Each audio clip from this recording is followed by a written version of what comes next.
오늘 포럼은 옥천군과 옥천문화회 주최하고 정지용 기념사회가 주관하고요. 충청북도 충북문화재단에서 후원을 하고 있습니다. 오늘 오후에 정지용 동북아 국제문화 포럼은 큰 의미를 갖고 있습니다. 포럼 주제로 붙어있는 제목이 정지용 현대시 100주년 지용이 시세계입니다. 정지용 시인이 시를 쓴 지가 1922년입니다. 그렇기 때문에 올해가 딱 100주년이 됐습니다. 그거를 기념하기도 하고, 정지용 시인이 1902년에 태어났기 때문에 정지용 시인이 태어난 지 120년을 기념하는 포럼이라고 보시면 되겠습니다.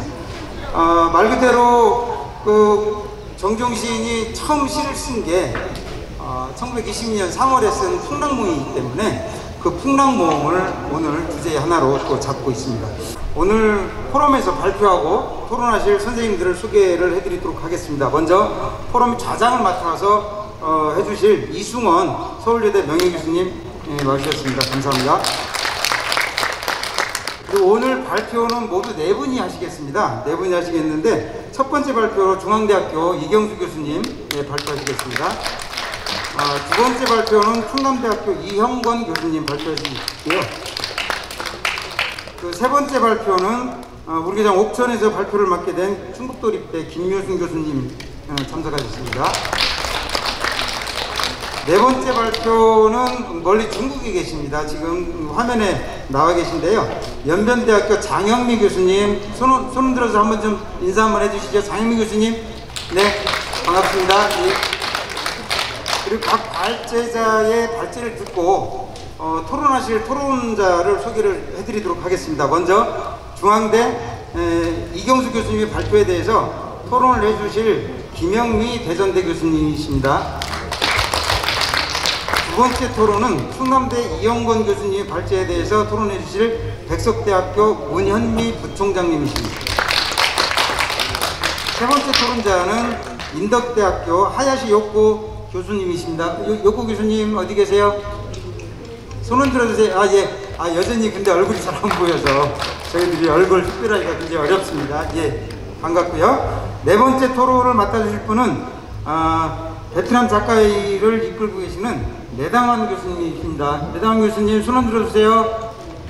역시 예 교수님 예 안녕하세요. 예. 그럼 지금부터 2022년 5회 정지용 동북아 국제문화 포럼을 시작하도록 하겠습니다. 마이크를 좌장이신 이승원 교수님께 넘기도록 하겠습니다. 네, 안녕하십니까. 시간이 없기 때문에 바로 시작을 해야 되겠습니다. 오늘 정지용 동북아 국제문화 포럼의 주제는 1922년에 정지용이 풍랑몽을 지었다고 기록해놨기 때문에 풍랑몽 제작 100주년 그리고 정지용 탄생 120주년을 기념하는 문화 포럼입니다. 제일 첫 번째 발표는 중앙대학교 이경수 교수님께서 해주시겠습니다. 발표를 15분, 토론 5분 이내에 끝내주시기를 부탁드립니다. 네, 시작하겠습니다. 네, 안녕하세요. 중앙대 이경수입니다. 제 발표를 바로 좀 부분적으로 읽어가면서 시작을 하도록 하겠습니다. 1927년 7월에 조선지각에 발표된 정지용의 시 풍랑몽 1에는 그 뒤에 1922년 3월에 썼다는 창작 메모가 붙어 있습니다. 창작 시기를 고려할 때 풍랑몽 1은 정지용이 21세 때 한문고고 5학년에 다니던 시절에 지은 시가 됩니다. 충북 옥천에서 태어나서 충북 옥천군의 보통학교 한문고고를 다닌 정지용의 생애 이력을 고려하면 이 시를 쓸 무렵 정지용은 실제로 바다를 체험했을 가능성이 적어 보입니다. 충북 옥천의 시인을 감안하면 바다를 목격했을 가능성도 적다고 봐야 할 것입니다. 그렇다면 풍랑몽의 바다는 시인의 독서 체험을 바탕으로 형성된 상상의 산물이었을 가능성이 높지 않을까라는 데서 이제 제 발표가 출발을 하고요. 정지용이 사실 초기 시에서 바다에 관한 시를 정말 여러 편을 남겼는데, 바다라는 제목의 동일한 제목의 시도 여러 편이었지만 바다가 배경으로 등장하는 시들도 정말 많이 썼습니다. 첫 시집 정지용 시집에 이제 수록되어 있는 시들 중에서도 정말 많은 편수를 차지하는데요. 그 바다가 같은 바다가 아니구나라는 생각을 사실 이 발표를 준비하면서 좀 하게 됐고요. 풍랑몽 창작 100주년을 맞이해서 풍랑몽 1이라는 글을 좀 다시 읽어보다가 그런 생각을 하게 돼서 오늘 발표를 그렇게 준비를 하게 됐습니다. 바다를 건너서 일본으로 유학을 간 체험은 단지 바라보는 대상으로서의 바다가 아니라 직접 그 위협과 바람과 습도와 냄새와 생태와 뱃멀미를 체험하는 경험이었을 테니 몸으로 입박해 들어오는 강렬한 체험이 아닐 수 없었을 것입니다. 이 글은 바로 그러한 사실을 주목하고자 합니다. 바다를 독서 체험으로 상상한 시 풍랑몽 1과 실제 배를 타고 뱃멀미를 겪으며 바다를 건너간 경험, 항구에 배가 정박하고 사람들이 오르내리고 짐을 싣고 하는 모습을 직접 몸으로 겪은 체험을 바탕으로 쓰인 시 사이에는 어떤 변화와 차이가 있었을까 하는 질문을 던지면서 정지용의 초기시를 바다를 중심으로 검토하고자 했습니다. 먼저 풍랑몽 1은 앞서 말씀드린 것처럼 1922년 3월 마포 하류 현성리라는 부기가 붙어있는 시인데요. 정지용의 시 중에서 창작 시기를 직접 밝힌 시는 이제 초기 시들이 대부분 창작 시기를 밝혀놓고 있어서 한 32편 정도가 되는데 대개 첫 시집 정지용 시집의 수록시들이고요. 풍랑몽 1은 그중 가장 창작 시기가 앞서는 시로 지금까지 알려져 있습니다. 이 시에는 창작 시기와 함께 장소도 명확히 밝혀져 있습니다. 대부분의 정지용 시가 26년부터 진면에서 확인되는 점을 고려할 때 이 시는 창작 시기가 밝혀진 시 중 지용의 굉장히 앞자리에 놓이는 작품이라고 볼 수 있겠고요. 이 시가 쓰인 곳이자 창작의 계기가 되는 곳의 정보가 마포 하류 현성리로 함께 밝혀져 있다는 점이 좀 흥미롭다는 생각을 했습니다. 당시 마포나루는 각종 수화물이 들어오는 교통의 요지였던 것은 물론이고 당대 마포나루 사진을 보면 수많은 나룻배가 마포나루에 정박해 있는 모습을 확인할 수 있습니다. 북적대며 짐과 사람들이 오가는 분위기는 비록 바다는 아니지만 충북 옥천에서 태어나 자란 시인에게는 마치 바다의 항구와도 같은 북적임과 신비한 감각을 선사했을 것입니다. 마포 현성리에서 마주 보이는 곳에 방처럼 위치하고 있었던 점도 지용이 당시 마포나루 현성리에서 체험한 한강을 마치 바다와도 같은 공간으로 상상할 수 있게 한 또 하나의 원인이 아니었을까 싶습니다. 흥문고구의 당시 위치는 현재 개동 현대사업공원 위치로 알려져 있는데요. 22년 당시에 경성의 전차는 청량리선, 종로선, 마포선 등을 다니고 있었습니다. 흥문고구에서는 동로를 관통하는 종로선이 위치상 가까웠고 서대문에서 마포에 이르는 전차를 타고 종점인 마포까지 가는 것도 가능했습니다. 정확한 동선을 알 수는 없지만 정지용은 아마도 전차를 이용해 종점인 마포까지 가봤을 것입니다. 돈의 문제로 정학을 당하기도 했던 혈기왕성한 청년 정지용은 졸업을 앞두고 앞으로의 진로에 대해 많은 고민을 가지고 있었을 것이고 당시 흥문고고 선배였던 홍사용의 영향으로 학우를 심취했기도 했었던 지용은 식민지 조선 청년으로서 자신의 미래와 식민지 조국의 미래를 생각하며 복잡한 신경이었을 것입니다. 그런 마음으로 그는 전차의 종점인 마포나루에 가서 바다를 상상하며 이 땅 너무에 대한 상상을 하지 않았을까 짐작해 봤습니다. 풍랑몽 1이라는 시인데요. 이 시는 1년에서 6년까지의 형식이 135년이 반복이 되고 또 246년이 변주되는 이런 이제 동일한 형식으로 이루어져 있고요. 마지막 7년만 앞서와 다른 구성을 취하고 있는데 시의 배경이 되는 장소와 시의 주체의 위치가 여기서 드러납니다. 당신과 당신이 오신다는 소식을 계속 감격에 겨워 대내는 시의 주체는 앞포구가 바라보는 위치에서 흰선배 북이 오는 소리를 들으며 있는 것으로 보입니다. 바다의 포도빛밤이 불려드는 모습, 바람 사나운 날 은혜색 거인 같은 파도가 치는 바다의 모습, 풍랑이 치고 폭우의 구준비 자욱히 내리고 흰선배 북이 오는 모습을 생생하게 그리고 있지만 이 시를 쓴 장소는 시인이 밝히고 있듯이 마포 하류 현성리이며 시를 쓴 시기도 바다를 직접 건너 체험을 하기 이전입니다. 마포나루에서 북적대는 폭우의 분위기를 바라보며 독서 체험을 통해 상상한 바다의 모습을 구체적으로 그려내고 있는 시라고 볼 수 있습니다. 낭만적으로 채색된 바다를 건너오는 대상으로 당신이 호명되면서 시의 주체가 그리는 풍랑몽은 완성됩니다. 마치 졸업을 앞두고 방황하는 시의 주체의 마음처럼 한바탕 풍랑이 이는 꿈은 당신을 향한 기다림과 열망으로 가득합니다. 조선지광 수록시에서 7년의 첫 행이 처음에 발표됐을 때 괴로운 졸음 이었다는 것을 상기한다면 방황하는 시의 주체의 괴로운 신경이 조금 더 진솔하게 그려져 있음을 짐작하게 됩니다. 이 시에 그려진 당신은 시의 주체가 간절히 희고하는 대상이라는 점에서 사랑하는 연인을 연상시키는 동시에 신을 연상시키는데요. 20년대 시에서 사실 종종 출연하는 님이나 당신과의 연관성 속에서 읽을 수도 있고, 이제 휴문 창간호에 수록했었던 타고르의 기탄잘리 중에 9수를 번역해서 실었었는데, 이 타고르 시의 영향의 흔적도 찾아볼 수 있다는 생각을 했습니다. 그 부분은 좀 지나가도록 하겠고요. 정주용이 직접 밝힌 풍랑몽 1의 창작 시기를 고려하면 이 영향의 선후 관계를 논하기는 좀 어려운 것도 사실이지만, 정주용이 희문고부에 다닐 때 일찌감치 타고르를 서식했다는 점, 그리고 기탄자리를 읽은 독서 체험이 시작된 시기와 번역을 결심하고 시작한 시기 사이의 시간적 간극 등을 생각할 때 타고르의 영향도 충분히 가능한 추정으로 판단됩니다. 더구나 선행령기에서 밝혀진 바와 같이 주용은 창작 초기에 일본어 시를 먼저 쓰고 한국어로 동일한 시를 다시 쓴 경우가 많았다는 점, 또 외국 작품의 번역을 통해 창작 훈련을 거쳤다는 점 등을 고려할 때 기탄잘리를 번역한 체험도 시창작에 미친 영향에 좀 영향을 미쳤다라는 것이 저의 생각이고요. 엄밀하게 말하면 이용시 풍랑몽 1에서 실제 시의 주체가 보고 있는 풍경은 포구의 풍경입니다. 마포 하류 현성리에서 바라본 풍경이겠고요. 실제 그래서 1년에서 6년까지 등장하는 바다는 실제의 풍경이라기보다는 연모의 대상인 당신이 오는 모습을 상상하며 그리는 상상 속 풍경으로 보아야 할 것이라는 생각을 했습니다. 청춘의 고생스럽고 방황하는 마치 풍랑과도 같은 꿈이라는 비유적 의미와도 잘 어울리는 시의 제목은 그런 풍랑을 헤치고 오는 당신의 모습을 상상하며 파도 치는 바다의 모습을 상상한 것이겠습니다.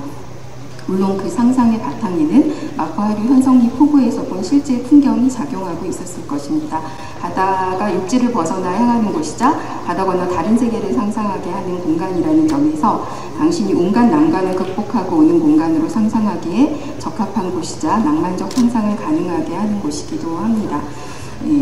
초기의 정주용 시에서는 시의 주체이자 화자로서의 나가 모습을 드러내기도 하지만 이후의 시에서는 점점 나를 숨기는 경향이 보이기도 하는데요.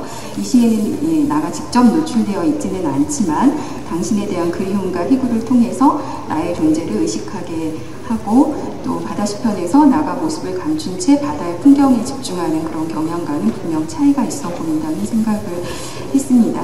풍랑몽과 관련해서는 그 정도 말씀을 드려야 될 것 같고요. 두 번째 부분에서는 이제 정주용이 실제로 일본 유학 경험을 하면서 이제 조금 더 육화된 공간으로서 이 바다가 정주용의 시에 들어오기 시작하는 그런 이야기를 좀 해보고자 했습니다. 정주용은 23년 4월에 이제 교토에 있는 도시시아 대학에 입학을 하면서 사실 6년이라는 기간에 걸쳐서 이제 일본에서의 유학 기간을 보냅니다. 물론 이후에 이제 정주용이 발표한 시의 후기라든가 또 장남이 태어난 시기라든가 뭐 이런 것들을 고려할 때 26년에서 27년 사이에는 꽤 많이 이제 고향을 다시 돌아오거나 하는 식으로 이제 그 일본에서만 6년을 머무른 것이 아니라 왔다 갔다 했다는 것을 충분히 확인할 수 있는 상황이기는 하고요.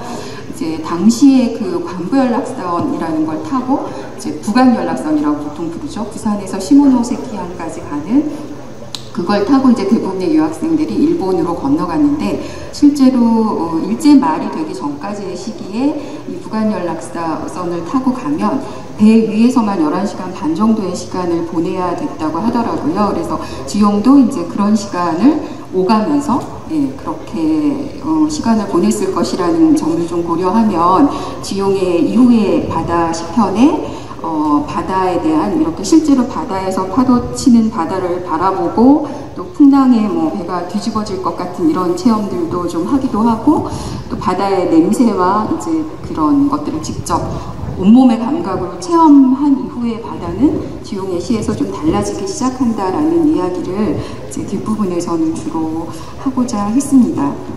그래서 이 사실 식민지 조선의 청년 시인들이 일본으로 유학을 가고 또 고향에 돌아오고 왔다 갔다 하는 과정에서 느끼는 어떤 비애감이나 자조감 같은 것들은 당시 20년대, 30년대 시인들의 시에서 종종 확인할 수 있는 모습이기도 했지만 정주영의 시에서도 생각보다 사실 그런 시인의 신경이 드러나는 시들이 많이 눈에 띈다는 생각을 했고요. 선취라는 시에서도 사실 그런 모습이 그려지고 있고, 이후에 이제 해협이라는 시는 처음에 발표될 때 해협의 오전 2시라는 제목으로 발표가 됐었는데, 사실 이 오전 2시라는 그 시간, 남들은 이제 많이 잠들어 있는 시간이었을 텐데 그 시간에 배 위에 있을 때 또 정주영의 신경이나 감각을 좀 볼 수 있는 그런 구절들이 굉장히 많이 드러난다는 생각을 하면서 이 시기에 시들을 쭉 따라서 읽었는데요. 정주영의 이제 바다를 실제로 체험하고 나서 쓴 초창기에 이제 대부분은 26년에서 27년 사이에 이 중에는 일본어로 먼저 창작을 했다가 이제 발표를 한 시들도 상당수가 있는데요. 이런 시들의 경우에 이제 처음에는 직접 체험한 그 바다의 감각이 너무나 압도적으로 주용에게 다가왔던 것 같습니다. 그래서 이제 말이 달리는 모습이나 이런 굉장히 생동감이 있고 살아있는 생명체로서 동물의 어떤 느낌으로 속도감과 생동감을 지니고 있는 이 바다에 대한 감각을 드러내는 시들이 굉장히 많이 눈에 띄었고, 또 다른 한편으로는 지용이 이제 식민지 조선의 청년으로서 또 모국어로 시를 쓰는 이제 청년 시인으로서 그럼에도 불구하고 근대 학문을 배우기 위해 이제 일본으로 가야 했었던 그런 지용이 당시에 느꼈던 비애감이나 좀 자조적인 신경 같은 것이 드러나는 시들도 많이 눈에 띄었었고요. 근데 이제 그렇게 바다를 오랫동안 체험하면서 정주영은 이 시적 대상으로서의 바다를 굉장히 이렇게 뭐랄까 관찰하고 바다를 탐구하고자 하는 그런 태도들을 집요하게 계속 좀 드러내 보이고, 그런 과정들이 지용의 이 바다 시편들의 생각보다 굉장히 충실하게 드러나 있다는 게 제가 이 부분에서 좀 하고 싶었던 이야기고요. 그래서 정주영의 바다 시편 중에서도 가장 사실 많이 알려져 있는 유명한 시는 바다 이이지만, 이 바다 이의 감각이 그냥 나온 것이 아니겠구나라는 생각을 정주영의 이제 일본 유학 체험을 통해서 계속 바다 위에서의 시간을 많이 보낸, 또 배 안에서의 시간을 많이 보낸 지용이 어떤 과정들을 거쳐서 이제 어떤 그 창작의 수련 과정을 거쳐서 이제 바다를 나름대로 감각적으로 이제 포획하고 탐구하고 파악하는 과정을 통해서 바다 이라는 뛰어난 시편에 이르게 됐는지에 대한 이야기를 조금 길게 이제 두 번째 부분에서 하고 있습니다. 그걸 읽을 수는 없을 것 같아서 이제 그 정도의 말씀을 드리면서 가야 될 것 같고요. 마지막 부분만 잠깐, 그 3장의 마지막 부분인데요. 바다 이 밑에 있는 부분만 조금 읽어봐도 될까요? 네. 정주영 바다 시편의 결정판이라고도 할 수 있는 이 시에서 시의 주체는 모습을 숨기고 바다를 감각적으로 묘사하는 데 성공하는데요. 네, 이렇게 오랫동안 바다를 관찰하고 바다에 대해 시를 써온 시인의 바다에 대한 사유와 이미지의 결정체가 이 시에 나타났다고 이제 보는 게 저의 생각입니다. 아무래도 읽기는 좀 어려울 것 같아서 그 정도로 말씀을 드리겠고요. 마지막 부분에서는 그런데 이제 요 첫 시집 정주영 시집에 실려있는 그 수많은 바다가 등장하는 시들 중에서 좀 예외적인 또 바다가 등장을 하는 시가 있어서 그 시들에 대한 이야기를 좀 해보고자 했습니다. 절정과 비로봉이라는 시인데요. 정주영은 비로봉이라는 이제 동명의 시를 두 편을 남겼는데 그 중에 첫 번째 비로봉입니다. 정주영 시집에 실려있는 비로봉인데요. 이 두 편의 시에는 동해라고 하는 구체적인 장소성이 드러나는 바다가 등장을 합니다. 이 이제 두 편의 시를 저는 정주영이 이제 금강산을 갔다 온 그 체험 속에서 쓰여진 시라고 그렇게 읽고자 했고요. 네. 정주영이 남긴 이제 그 내금강 소묘라든가 수수어 시편들, 수수어 같은 이런 산문들을 보고 또 정주영이 쓴 시편들을 보면 이제 선행 연구에서도 주용이 금강산을 적어도 한 3번 정도는 갔겠구나 이렇게 이제 추측을 하고 있는데요. 처음 갔었던 시기를 저는 이제 이 절정과 비로봉이라는 시를 읽으면서 정주영이 일본 유학을 마치고 고향으로 돌아온 다음에 이제 휴문고고 교사로 가게 되는데 그 사이에 이제 몇 달의 시간이 좀 비거든요. 그래서 이 시간에 갔었던 것이 아닐까라는 생각을 이제 절정이라는 시의 창작 시기와 이런 것들을 고려하면서 제가 좀 추측을 해봤었고요. 물론 추측이기는 하지만 충분히 좀 설득력 있는 이야기가 아닐까라는 생각을 사실 논문을 쓰면서는 좀 해봤습니다. 이게 이제 6년이라는 긴 기간 동안 일본에서 영문학을 공부하면서 유학 시절을 보내고 이제 고향에 돌아온 정지용의 심경이 어땠을까?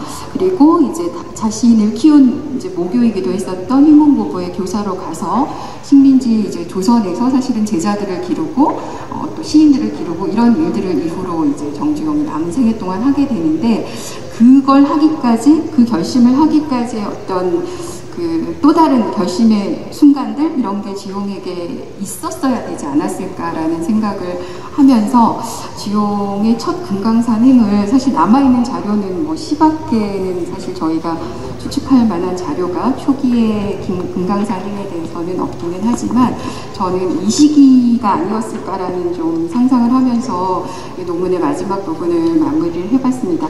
이 전체 결론의 마지막 단락만 읽는 것으로 제 발표는 마치도록 하겠습니다. 정종의 초기 시에 나타난 바다를 이렇게 세 가지 유형으로 나누어서 살펴볼 때 정종의 시에 대한 선입견의 일부를 수정할 수 있는 가능성이 마련된다는 생각을 했고요. 초기에 정지용 시에 대해서 오랫동안 가지고 있었던 서구 이미지즘의 영향을 받은 시라는 편견을 조금 걷어내면 생각보다 정지용의 시는 구체적인 체험을 바탕으로 하고 있다는 사실을 알 수 있지 않을까 이런 생각을 좀 해봤고요. 특히 바다를 우주적인 감각으로 조형하여낸 정지용의 독특한 감각은 어느 날 갑자기 획득된 것이 아니라 여러 차례의 바다 체험을 바탕으로 바다라는 대상을 관찰하고 파악하고자 한 시인의 오랜 시적 수련의 결과임을 알 수 있었습니다. 시의 기법은 연습, 소통에서 얻는다는 생각을 하면서 표현의 기술적인 것은 차라리 시인의 타고난 재간 혹은 평생 숙련한 완법의 부지 중의 소득이라고 했던 시론을 정지용 스스로 이렇게 실천했던 것이 아닌가라는 생각을 하면서 제 발표를 준비를 해봤습니다. 들어주셔서 감사합니다. 네, 감사합니다. 이경수 교수님께서 딱 15분 만에 발표를 해주셨어요. 중간에 생략도 해가시면서 풍랑멍에 있는 바다 소재, 그 다음에 본격적인 바다 시편들, 그 다음에 후기 산의 시로 넘어가는 그 단계에 등장하는 바다 소재의 차이점을 검토하면서 정지용은 결국 체험을 충실하게 시로 표현하는 그런 시인이라는 점을 새롭게 지적해 주셨습니다. 이경수 교수님의 발표에 대해서 대전대학의 김영미 교수님께서 토론해 주시겠습니다. 네, 안녕하세요. 시를 쓰고 대전대에서 강의하는 김영미입니다. 현대시의 아버지로 일컬어지는 정지용 시인에 대해 깊이 생각해 볼 수 있는 자리에 함께해서 영광스럽게 생각합니다. 이경수 선생님의 발표문 풍랑몽과 바다시편 사이 지용의 바다 잘 읽었습니다. 발표문은 정지용 초기시에 등장하는 바다의 이미지를 창작 시기에 근거하여 세 가지 유형으로 나누어 고찰합니다. 전체적으로 100주년을 맞이한 풍랑몽 1과 바다와 관련하여 매우 중요한 시사점을 품고 있음을 다시 한번 확인합니다. 정지용시를 이해하는데 가장 중요한 맥락인 현대성과 전통성은 불가분의 관계에 있습니다. 하지만 두 논의를 서로 다른 방향에서 접근하다 보면 결국 두 세계가 융합하여 서로를 포용하는 통합적인 세계가 정지용 문학의 특질이라는 사실에 이른다고 생각합니다. 정지용은 두 권의 시집을 냈습니다. 1935년도에 첫 시집 정지용 시집이 나왔고 두 번째 시집 백록담이 1941년에 간행되었습니다. 두 시집을 합치면 시편이 그리 많이 되지 않습니다. 그러나 20세기 한국시의 높은 성취의 첫 봉우리를 이루었다고 생각합니다. 다 아시겠지만 정지용 문학세계는 흙의 이미지로 인간 삶의 근원적인 공간인 고향을 제시했고 바다의 이미지로 신비와 유동성의 세계를 발견했습니다. 인간 존재의 의미를 묻는 카톨릭시즘으로 자기 성찰과 구원에 대한 열망을 드러냈으며 일제말기의 어둠 속에서 민족 정신을 산의 이미지로 시적 경지를 보였습니다. 이렇듯 정주영의 시작 과정은 어느 하나의 공간으로 또 체험으로 국한된 범주로만 해석할 수 있는 것이 아니라고 생각합니다. 그 나름대로의 독특한 시적 본문을 시도한 통치성의 원리와 구조를 지닌다고 할 수 있습니다. 선생님은 초기 시에 나타난 바다에 주목하십니다. 그리고 이 바다가 다 같은 바다가 아님을 강조하십니다. 금강산의 기행의 중요성과 두 번째 시집 백록당과의 관련성에 주목하신 본 논문은 매우 의미 있는 성과라고 생각됩니다. 발표문을 진전시키는데 조금이나마 도움이 되기를 바라면서 두 가지 질문을 드리고자 합니다. 첫째, 정주영의 초기 시에 등장하는 바다의 상징성에 관한 질문입니다. 한국 시사에서 근대는 바다와 불가분의 관계에 놓여 있습니다. 시인들의 시선을 대륙으로부터 끌어내리고 바다로 시선을 돌리게끔 했고, 개화기 이후 바다를 소재로 많은 작품을 쓴 것은 정주영이 처음입니다. 발표문은 시인이 바다를 독서 체험으로 상상한 시와 직접 체험을 바탕으로 쓰인 시에 주목하여 정주영의 바다가 식민지 지식인의 비애와 자조의 정서를 표상한다고 말씀하시고 계십니다. 초기 감각적인 경향들이 잘 드러나는 것이 바다 시편입니다. 특히 바다, 향해, 바다새를 다룬 시편이 20편이나 수록되어 있는데 정주영에게는 바다새는 매우 특별하게 다가왔을 거라고 짐작됩니다. 이것은 김기림이나 육담 천왕선의 바다의 의미, 또는 일반적으로 바다에서 연상되는 의미인 자유나 진취적인 열망, 역동성 등과는 거리가 있다고 생각됩니다. 이런 차이는 어디에서 오는지 설명해 주시기 바라고요. 두 번째 질문 드리겠습니다. 발표문의 결론에서 정주영이 서구 이미지즘 영향을 받은 시인이라는 편견과는 달리 구체적인 체험을 바탕으로 시를 썼다고 지적하셨습니다. 정주영의 바다 관련 시작들이 지니는 감각성, 공간성, 이런 시적 속성들이 반드시 표현 차원에만 머물러 있는 것이 아니라 사원의 깊이를 투시하는 시인의 체험에 깊이 자리하고 있다는 점 저도 공감합니다만, 이런 설명에는 이미지즘은 구체적인 체험과는 거리가 멀다는 생각이 깔려 있는 것 같은데요. 이미지즘과 구체적인 체험이 꼭 배치되는 것은 아니지 않을까요? 이미지즘이야말로 언어의 회화를 지향하는 것이므로 구체적인 체험을 통한 감각의 재현이 중요하지 않을까, 이런 질문을 드리고 싶습니다. 그와 함께 제가 드리고 싶은 생각은요, 1920년대 초기에 한국시에 주류는 감상적 낭만시였습니다. 이 낭만시는 자아 표출의 시로 호소력과 감동을 불러일으킬 수 있는 반면 감정의 과잉으로 노출시킬 위험성도 있습니다. 이와 달리 대상 묘사의 시는 시적 인식 대상인 자연이나 사물을 시의 전면에 내세웁니다. 시인의 생각이나 감정을 직설적으로 표현하지 않고 이미지를 통하여 그것을 간접적으로 독자들에게 전한다는 장점이 있죠. 정주영은 자아 표출의 시가 주류를 이루던 1920년대 한국 시단의 흐름을 1930년대 대상 묘사의 시로 전환시키는데 혁혁한 공을 남긴 시인입니다.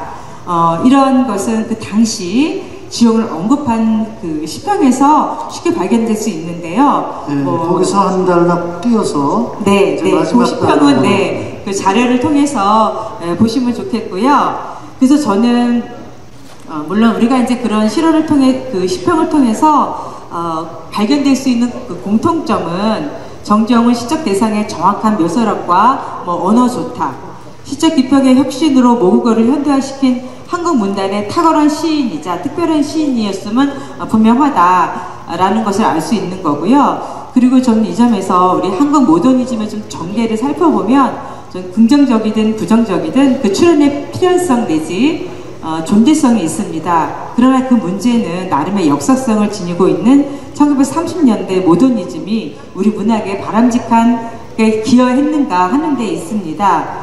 오세영 시인은 정정을 비롯한 한국의 모더니즘 시인들이 엄밀한 의미에서 서구의 개념상으로 이미지스트인가라는 의문으로 서구의 이론적 잣대에 맞춰 그의 시를 평가하는 것에 문제를 제기한 적이 있습니다.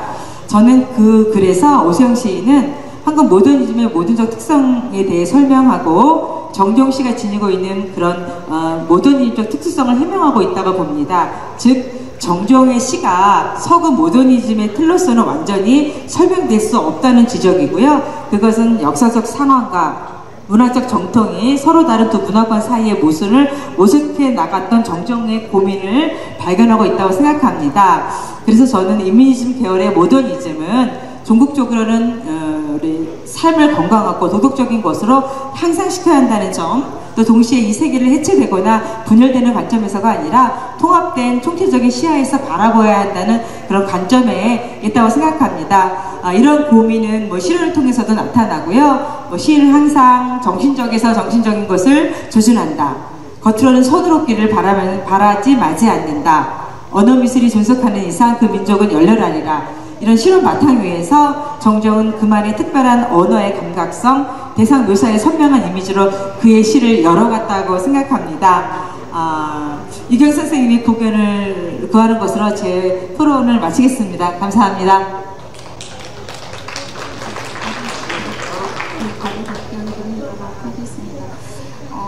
사실 이제 정주홍이 일제 말에 그 문장지 시선위원으로 이제 있으면서 많은 보내오는 투고작들에 대해서 이제 선우감이나 시평을 이야기할 때도 그랬고, 정주홍이 남긴 사실 실원에서도 생각보다 이 문학 청년들, 시를 쓰고자 하는 이제 청년들에게 이 계속해서 단련하고 숙련해야 된다라는 걸 강조하는 이런 구절들을 꽤 많이 발견할 수 있는데, 이제 그런 것에 비해서 사실 정주홍의 그런 면모가 좀 충분히 부각되지는 못했다는 생각을 사실 이 논문을 쓰면서 제가 좀 했었고요.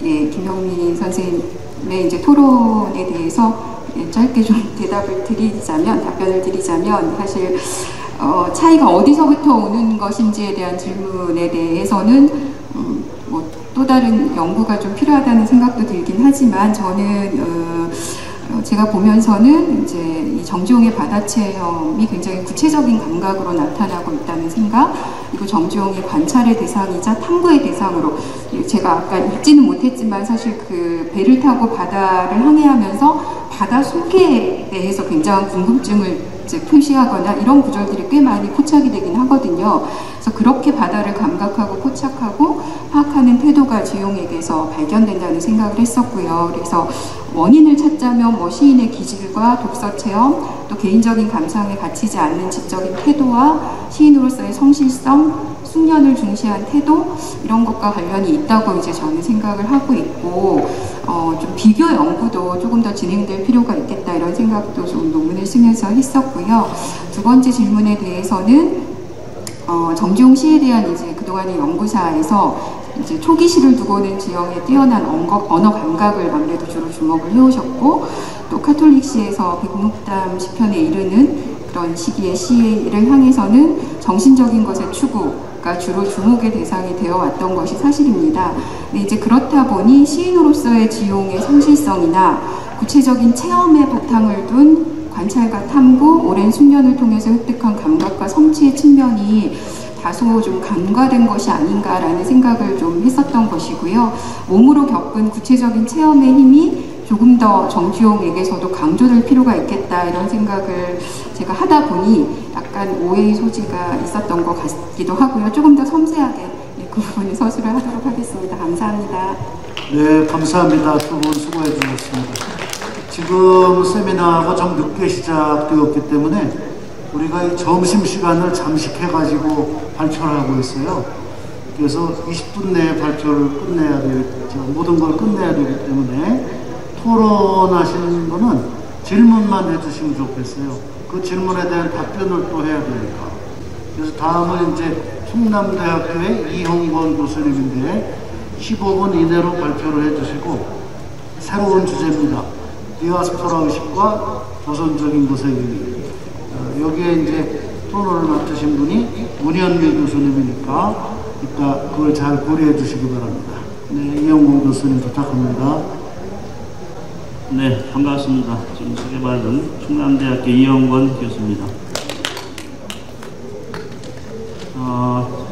저는 이제 이번에 그 정지용에 관한 발표를 좀 하라고 이승원 교수님께서 말씀을 하셔서 굉장히 곤혹스러웠습니다. 그 곤혹스러운 이유가 사실은 그동안 정지용에 관한 연구가 굉장히 활발하게 이루어졌었고 과연 더 새로운 어떤 그 연구 영역이 있을 수 있나라는 그런 생각 때문에 좀 굉장히 곤혹스러웠었는데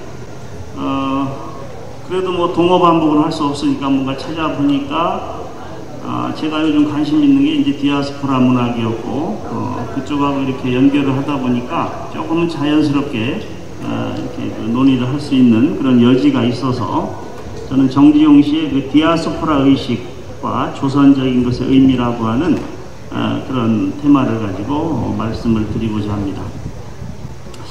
그런데 이 디아스포라라고 하는 것은 원래는 그 모국을 떠나서 다른 나라에서 정착해서 살아가는 사람들을 의미하는 것입니다. 뭐 대표적으로 유대인들이 이스라엘 왕국이 망하고 나서 전 세계에 흩어져서 살던 그 사람들을 이야기하는 것이죠. 그런데 이제 최근에 와서는 이 디아스포라의 어떤 그 범주를 굉장히 넓게 잡고 있죠. 그래서 여러 가지 전쟁으로 인한 이산이라든가 또는 뭐 근대 문명에서 소외된 사람들의 어떤 그 이산 또는 어떤 사람이 현대인 자체가 디아스포라라고도 이야기를 합니다. 그래서 디아스포라의 가장 큰 특징은 이제 떠돈다는 것이죠. 그 디아스포라는 말 자체에 이산이라는 의미가 있습니다. 떠돌이 의식이 있고 또 타국에 와서 살다 보니까 당연히 모국 또는 고향을 그리워하는 그 향수에 젖게 마련이고 그런데 이제 그 타국에서 살다 보면 또 한 걸음 더 나아가서 그 타국에서 어떤 주체의식을 가지고 살아가고자 하는 그런 욕망이 또 생깁니다. 그래서 그러한 새로운 세계에 대한 개척 정신이라든가 이런 것들도 이제 디아스포라의 한 영역이라고 볼 수가 있습니다. 그러면 이제 정지용을 그런 디아스포라에 대입을 했을 때 물론 정확히 일치하진 않습니다. 왜냐하면 일단 정지용 씨는 뭐 일본 유학을 한 경험은 있지만은 그 외국에 나가서 거주를 하고 정착을 한 분은 아니죠. 그래서 엄격한 의미의 디아스포라는 아닙니다. 그러나 이분이 이제 그 근대 초기 우리나라의 어떤 근대화 과정에서 여러 가지 문제점 또는 일제강점기라고 하는 또 그러한 모순된 시대 이런 것으로부터의 어떤 그 방황하는 그런 모습 이런 것들이 그 실제 삶에서도 나타났고 그분의 시나 여러 가지 뭐 산문 이런 데서도 아주 노골적으로 많이 드러나 있죠.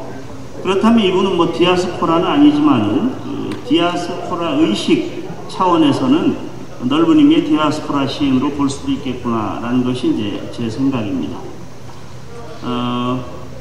그래서 저는 원래 디아스포라라는 말이 가지고 있는 두 가지 방향성이 있습니다. 하나는 이산, 흩어진다고 하는 그 이산의 의미가 있고 또 하나는 파종이라고 해서 씨를 뿌리는 것. 이게 타국에 가서 새로운 삶의 어떤 씨를 뿌리는 것이죠. 두 가지 의미가 있는데 일단 그 정지용의 경우 초기 시 일본에 유학하면서 느낀 여러 가지 뭐 식민지 청년으로서 어떤 비애감이라든가 유랑의식 뭐 이런 것들이 이제 시에 잘 드러납니다. 그러다 보니까 그것이 자연스럽게 또 향수라고 하는 그런 정서로 또 이어지기도 하고 그러다가 일제 말기에 알다시피 우리가 다 알다시피 일제는 이제 우리 그 한글마저 쓰지 못하게 하고 또 우리 한국인의 정체성을 빼앗기 위해서 뭐 창씨개명도 하고 하여튼 그 굉장히 어려운 그 시대 속에서 이 정지용 시인은 역설적으로 조선적인 것을 찾아 나섭니다. 저는 이 조선적인 것이 이것이야말로 어떤 그 척박한 시대의 새로운 세계를 개척하고자 하는 그런 정지용 시인의 그런 하나의 디아스포라 정신이 아닐까라는 그런 생각을 해보았습니다.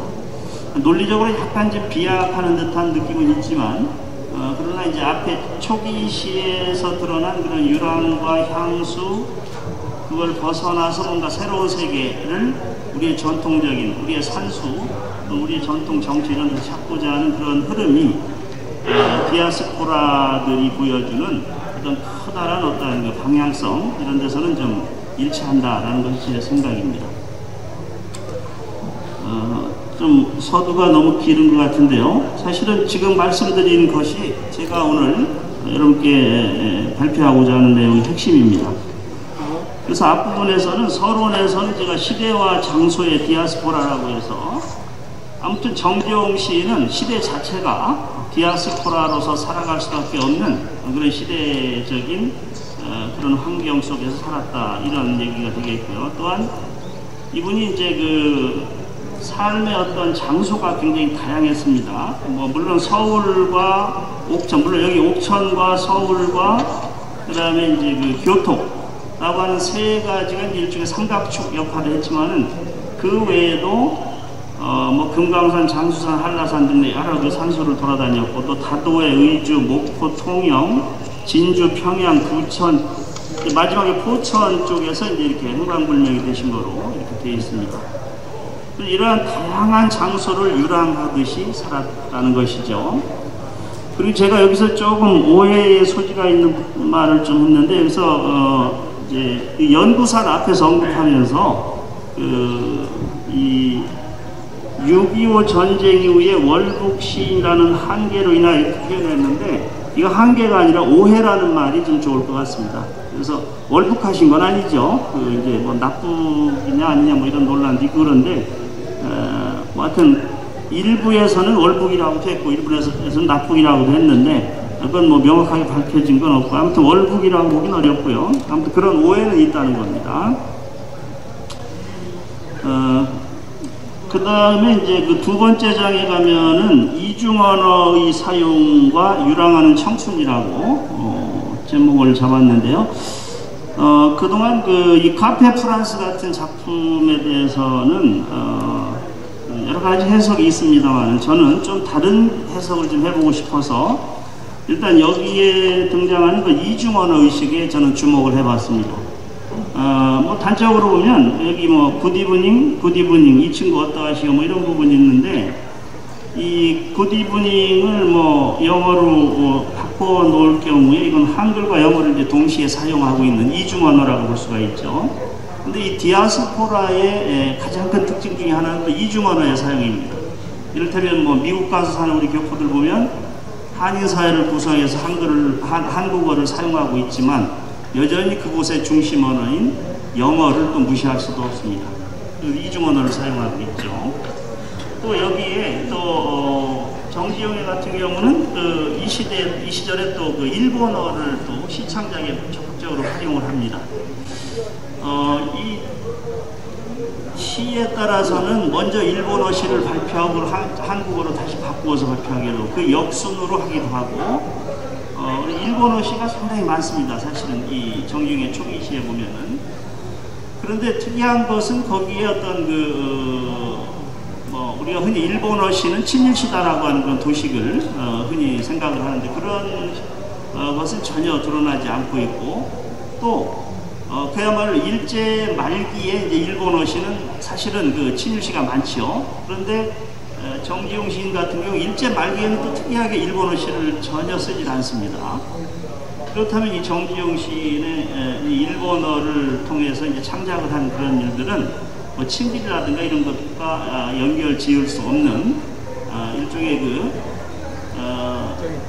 당시 일본 유학 시절에 한 시인으로서 시를 발표하기 위한 하나의 수단 내지는 그런 이중 언어를 전부 활용하고자 하는 그런 의식에서부터 나온 것이 아닌가라는 것이 바로 제 생각입니다.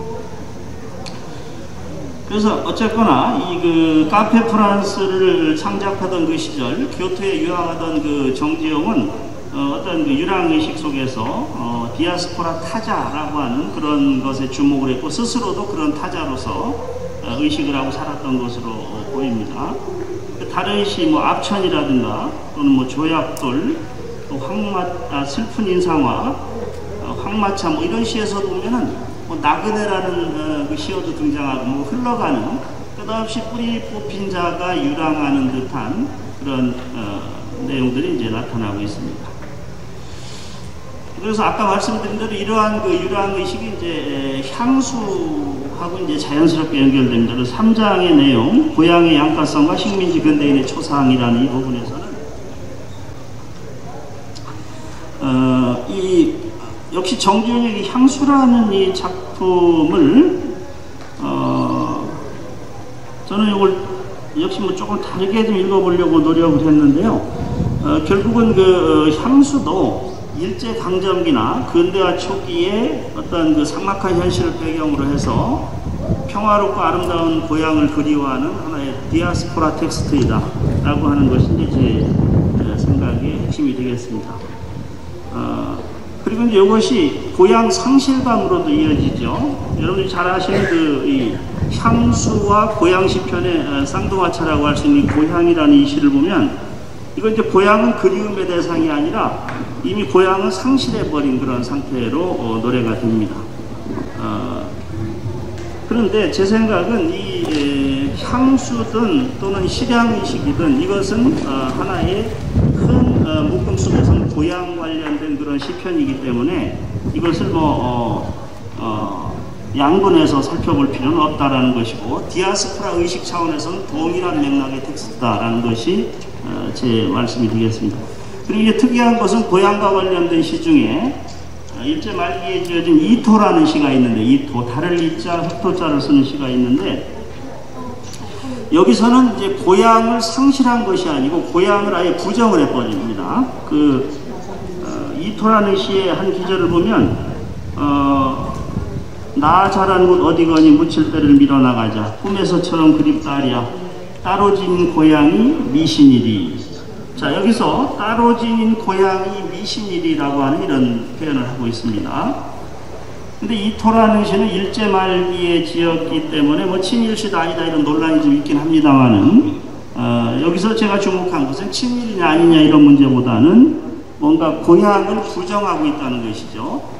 이런 고향을 부정하면서 사실은 정지용의 시적 정체성은 상당히 또 흔들리는 그런 모습을 보여준다는 것이 제 생각입니다.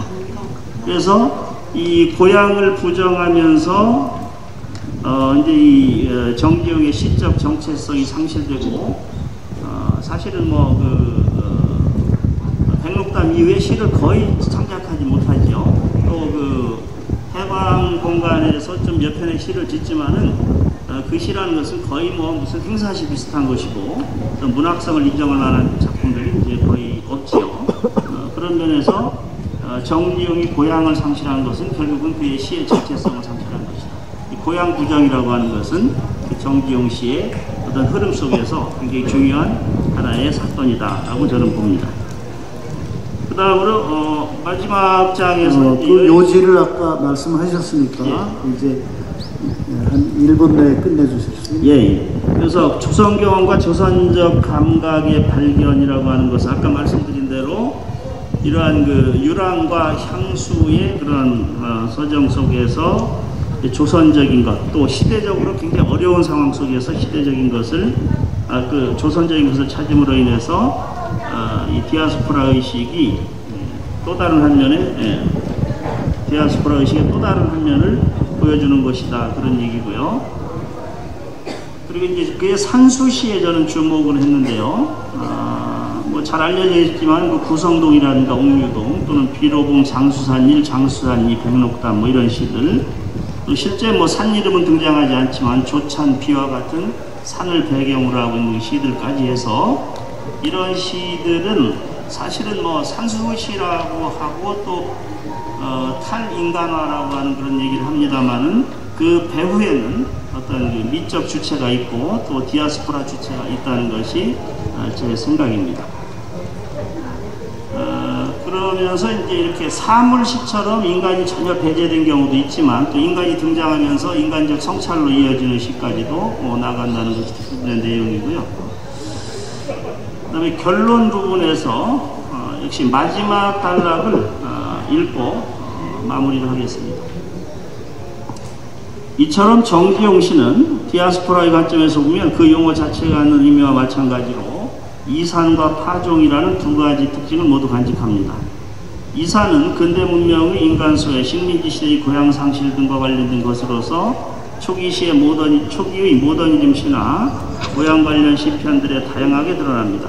또한 파종은 새로운 땅의 삶의 영토를 바꾸는 일인데 정지용 시에서 그것은 초기 시의 경우 실향을 인정하고 고향을 부정하는 과정에서 나타납니다. 후기 시에서는 인간이 부재하거나 최소화된 순수 자연의 세계를 지향하는 것으로 나타납니다. 같은 문장인가요? 정지용은 물론 강제적 추방을 당한 적이 없고 엄격한 의미의 디아스포라라고 보기는 어렵습니다. 그러나 그가 개인적으로 옥천에서 태어나 평생을 타향에서 살았다는 점, 우리나라 겪은 근대 초기의 모순이나 식민지 역사와 관련하여 뿌리뽑힌 삶을 살았다는 점에서 디아스포라 의식을 간직한 존재였습니다. 따라서 정지용에게 디아스포라 의식은 전우기 시를 일관하는 시정신으로서 그의 시적 주체성 형성에 많은 영향을 끼쳤다고 할 수 있습니다. 네, 감사합니다. 이영범 교수는 미주 한인문학사라는 방대한 저수를 써서 출판문화상도 받고 그런 분이어서 디아스포라 의식에 관심이 많습니다. 그래서 이 디아스포라 의식을 가지고 정지용 씨를 새롭게 분석을 했는데, 정지용에도 나는 나라도 집도 없단다 이런 탄식, 나의 청춘은 나의 조국, 이런 걸 보면 그런 고향 상실이 디아스포라로 이어지는 단면을 볼 수가 있어요. 여기에 대해서 이제 토론을 문현미 교수님이 해주실 텐데, 아까 말씀드린 거 그래서 죄송합니다. 문현미 교수님의 토론을 듣겠습니다. 반갑습니다. 백석대학교 국문과 안현미입니다.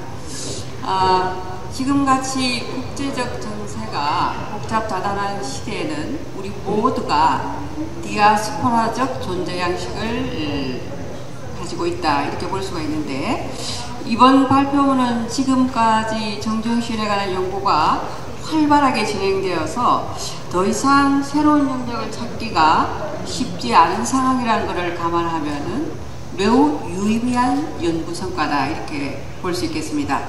특히 디아스포라 의식의 관점에서 논의를 전개한 것은 정지용의 작품 세계를 이해하는 데 도움이 되는 소중한 성과가 아닌가 생각해 보는데요. 다만 몇 가지 궁금한 점이 있어서 질문을 드리고자 합니다. 정지용 시세계의 디아스포라 의식에 관한 질문인데요. 우선 발표자께서 디아스포라 의식을 두 방향으로, 하나는 이산, 또 다른 하나는 파종으로 이렇게 구분을 하고 있습니다. 그래서 정지용 씨의 이런 디아스포라 의식이 시정신 차원에서 전개된다고 한 바, 초기 교토 유학 시절 시편하고 고향 시편들이 이산의 디아스포라와 관련이 되고, 후기 산수시와 관련된 조선적인 자연의 탐구는 파종의 디아스포라에 가깝다, 이렇게 논지를 전개하셨습니다. 무척 흥미롭기는 한데요. 발표자께서 정지용이 후기에 이주하여 정착한 디아스포라는 아니었지만은 이라는 단서를 달았다는 점에 저는 주목을 하면서 질문을 드리겠습니다. 정지용 씨가 역사적으로 이제 우리 한국 근대사에 한민족 디아스포라와 관련이 된다, 이렇게 하셨고, 그래서 한민족이 구한 말부터 일제강점기 6.25 전쟁을 치르면서 고향을 떠나 이역에서 살아가는 사람들이 적지 않기 때문에 정지용의 시와 삶도 한민족의 이런 역사성을 반영한다는 관점에 발표자께서 동의하고 계십니다. 그 근거로 그에게 고향에 대한 노스텔지아가 있었고, 그것을 근대적이고 세련된 언어로 수준 높게 형성해야 했다는 점을 들었는데요. 정지용은 타이로 고향을 떠난 것도 아니고 유학을 떠난 것도 아니며 더욱이 유학 후 고국으로 돌아온 경우이기 때문에 한민족의 역사성과 연관지어서 디아스포라 의식을 접목시키는 점은 다시 생각해 볼 필요가 있지 않을까, 이런 생각을 해보고요. 발표자께서 결론 부분에서 이 디아스포라 의식과 관련해서 정지용은 강제적 추방을 당한 적이 없기 때문에 엄격한 의미의 디아스포라로 보기 어렵다는 그런 결론 부분에 또 말씀을 해주시기도 하셨습니다. 아울러 정지용이 근대적이고 세련된 언어로 수준 높게 형상화했다는 점을 디아스포라 의식의 근거로 제시한 점, 또 구체적 양상으로 몇 편의 시를 분석함으로써 이에 대한 근거를 제시하시면서 정지용 시의 전 후기를 일관하는 시 정신의 배후로 이런 디아스포라 의식을 삼는 것은 제고의 여지가 있는 것이 아닌가 하는 것이 첫 번째 질문이 되겠습니다.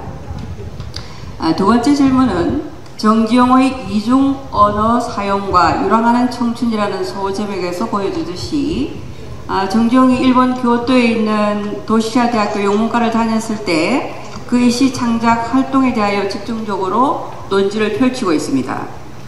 그가 조선어뿐만 아니라 일본어로 시 창작을 하였다는 점이 주목을 끄는데요. 발표자께서 정지용이 식민제국의 언어인 일본어를 거리낌 없이 사용하면서 시 창작 활동을 했던 점을 어떻게 해석해야 하는지 질문을 스스로도 던지고 있습니다.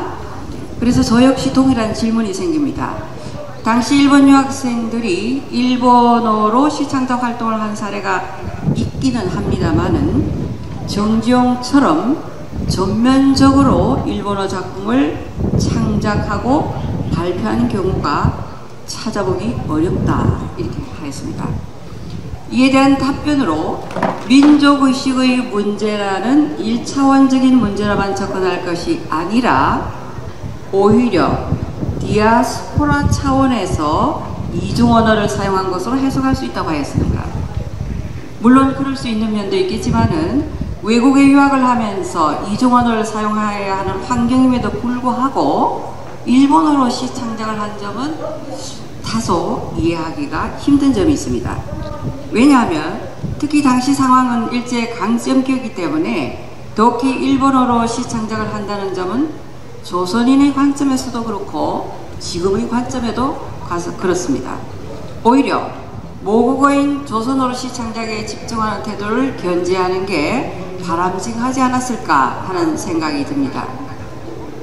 발표자께서 디아스포라 차원에서 접근을 하셨지만은 근본적으로 자발적인 유학이었습니다. 정지용은 모교 교사로 돌아온다는 조건 하에 휴문고 교비 유학생으로 이제 파견이 되었는데요. 그래서 다시 고국으로 돌아가야 하는 처짐을 감안한다면은 좀 더 다른 관점에서 논지를 전개할 필요가 있을 것으로 사료가 되고 2015년 서정시학에서 발간된 정지용 전집에 보면은 정지용이 일본어 시가 47편이나 됩니다. 그래서 저도 독일에서 9년간 유학을 했고요. 또 독일 대학에서 3년간 교수로서 생활을 해서 총 12년간 독일 생활을 했는데 제 개인적인 성향이나 사정과도 연관이 있겠지만은 독일어로 제가 시를 써야 되겠다 그런 생각이 저는 들지는 않았거든요. 그래서 앞으로 이 정지용 일본어 시쓰기에 관한 연구는 좀 더 다각도로 심도 있게 연구돼야 하지 않을까. 또 한일 비교문학적 관점에서 또는 수용미학적인 관점에서 연구 검토될 필요가 있지 않나 이런 생각을 해봅니다. 이게 두 번째 질문이고요. 세 번째 질문은 조선적인 것과 산수시에 대한 질문을. 네, 그건 요지만 좀 하실 수 있을까요? 예? 요지만. 요지만. 네네. 발표자께서 이 조선적인 것, 산수시에 대해서 말씀을 하실 때 정지용이 추구한 것, 조선적인 것으로 첫째, 조선의 아름다운 지리와 조선어, 둘째, 그러한 것들을 통해서 배태되는 조선 정신이라고 했는데 이와 관련해서 조선 정신이 동양적인 자연관과 현대적 언어 감각에 기초한 고유와 순수, 비인간의 세계를 지향하는 마음이라고 이렇게 하셨습니다. 그런데 동양적인 자연관이라고 하는 것은 뭐 포괄적으로 수용이 가능한데 후자의 현대적 언어의 감각에 기초한 수식어를 집어넣어서 고요와 순수라고 한 이 점은 재고의 여지가 있지 않는가 생각이 들고요. 또 정지용의 그 산수시의 정신적 탐구의 핵심이 동양적 은일이 정신에 있다는 최동호 교수의 관점을 상기할 때 조선의 자연을 통해서 조선적 아름다움을 찾아가는 미적 주체이자 디아스포라 주체를 직간접적으로 내포한다는 논지에 대해서는 교수님의 고견을 듣고 싶습니다. 이상입니다. 네, 답변해 주시죠. 네. 어떤 좀 부족한 글을 꼼꼼하게 읽어주셔서 감사하다는 말씀을 드리고요. 간단히 말씀을 드리겠습니다. 첫째, 그 디아스포라 의식을 이제 한민족의 역사와 연관이 있는 이 부분은 우리 역사에서 보통 현대사에서 두 번의 디아스포라가 있다고 얘기를 하는데요. 1차는 이제 일제강점기 전후, 그 다음에 6.25가 이제 두 번째 디아스포라의 시기라고 얘기하는데, 하여튼 우리 한민족 자체가 어떻게 보면 디아스포라라는 그런 것에서 멀어질 수 없는, 그걸 부정할 수 없는 그런 우리의 역사성을 지니고 있고, 또 정지용의 시가 뭐 이미지, 모더니즘 이런 쪽으로만 보더라도 그것도 역시 우리의 어떤 역사적 맥락과는 분리할 수 없다는 것이 제 생각이고요. 그 다음에 두 번째로 일본어 사용 문제는 제 생각은 물론 조선어로만 썼으면 더 좋았겠죠. 그런데 이제 문제는 일본에 있을 때 정지용이 하나의 고육지책이 아니었나 싶습니다. 일본이 아무튼 근대시에 앞서 있었고, 우리나라에 비해서 그런 근대시의 어떤 문단에서 작품 활동을 하기 위해서는 조선어로 써서는 발표할 수도 없었고, 그러니까 일본 문단, 좀 선진화된 근대시 문단에서 활동하기 위한 그런 고육지책이 아니었나 이런 생각이 들었고요. 그리고 세 번째로 저는 정중의 후기시에도 여전히 아주 훌륭한 이미지스트로서의 어떤 감각이 여전히 살아있다고 보는 편인데요. 또 조선적인 것을 추구하면서도 과거에 정지용이 지녔던 그런 아주 이미지쯤의 어떤 장점들, 이런 것들을 적극 활용했다고 보는 입장입니다. 예, 이상입니다.